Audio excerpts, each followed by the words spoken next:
Welcome back to Kudos Billiards. I am Kuya Al, billiard hall business owner here in Puerto Princesa, Palawan.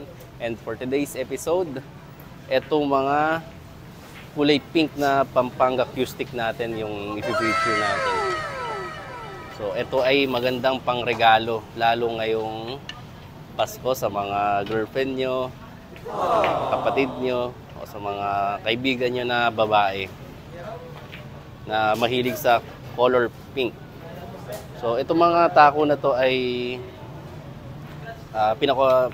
pina-request natin na magpagawa ng kulay pink dahil may mga babae tayo, mga players na naghahanap ng kulay pink na cue stick. So ito yung joint niya, quick release. Kakabit natin lahat para makita nyo na tuwid.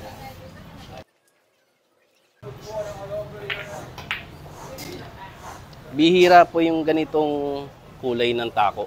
Kasi yung mga common na makikita nyo is kulay black, blue, brown, but ito ay pink at bagay na bagay sa babaeng billiard player. Magugustuhan nito ng mga pagre-regaluhan niya na babae na mahilig sa kulay pink. So, i-roll natin ito para makita nyo na tuwid yung tako na ito. So ito, i-roll natin dahan-dahan para makita nyo. Ayan po, tuwid. Ito namang kabila.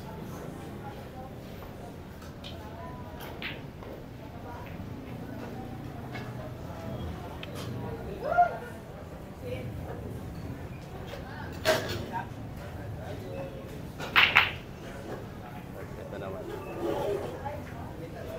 Ayan po, mga tuwid po yung mga tako na yan. So yung nakakabit po na stock tip po dito ay hard tip.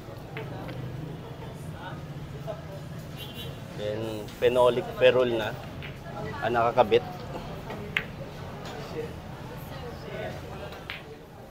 Ay tip diameter is 12.5 to 13 mm.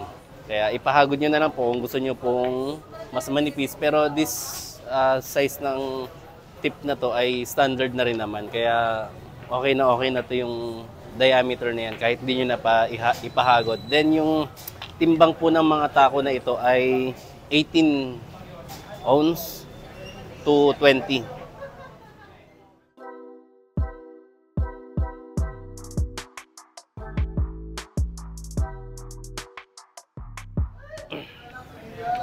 So kung gusto nyo po itong mga tako na ito ay pwede nyo po kaming i-message sa aming Facebook page, Kudos Entertainment Billiard Hall.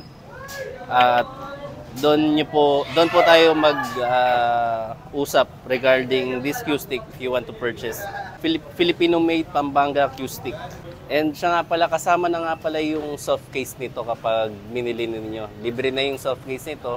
Check nyo rin po aming Facebook page sa mga iba pang mga billiard cue stick na tinitinda po namin. Meron pa po kaming mga ibang mga model, ibang mga cue maker na binebenta. Made in China, made in dito sa Philippines. Lalo may mga Albautista rin po kami, mga cue stick na binebenta na magaganda yung mga quality. I hope na gusto niyo yung ganitong content. Please like and subscribe sa aming YouTube channel and thank you for watching.